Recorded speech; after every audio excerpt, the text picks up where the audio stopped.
அனைவருக்கும் வணக்கம். இப்போது நாம் பார்க்க இருக்கும் பதிவானது செவ்வாய் தோஷம். வாங்க என்னன்னு பார்க்கலாம்.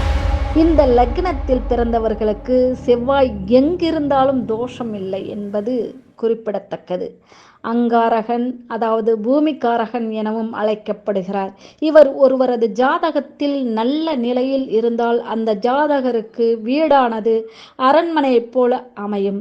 அதுவே பூமிஸ்தானாதிபதியுடன் அங்காரகன் சம்பந்தப்பட்டிருந்தால் அந்த நபர் கோட்டை கட்டி வாழ்வார். அதே நேரத்தில் ஒருவரது ஜாதகத்தில் அங்காரகனும் 4ஆம் பாவ அதிபதியும் பலவீனமாக இருந்தால் அந்த நபர் வீட்டை விற்க நேரிடும். மேலும் பூமி சம்பந்தமான வழக்குகளில் சிக்கி அவதிப்படுவார். அங்காரகன் சகோதரனுக்குரிய பலனையும் வழங்குபவர்.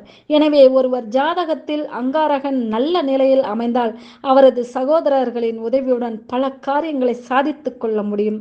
அதுவே சரியான ஸ்தானத்தில் அங்காரகன் இல்லை என்றால் அல்லது நீச்சமோ வக்ரமோ பெற்று இருந்தால் சகோதரர்களுடன் பகையை ஏற்படுத்தும்.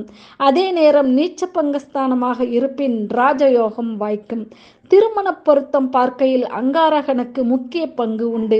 2, 4, 7, 8, 12 ஆகிய இடங்களில் இவர் இருப்பதை அங்கார தோஷம் என்பார்கள், அதாவது செவ்வாய் தோஷம்.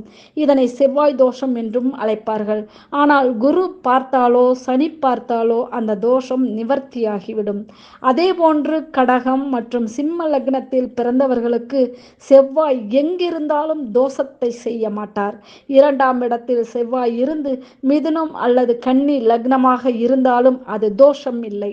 செவ்வாய் 4ஆம் இடத்தில் இருந்து மேஷம் அல்லது விருச்சிகம் லக்னமாக அமைந்தாலும் தோஷம் கிடையாது.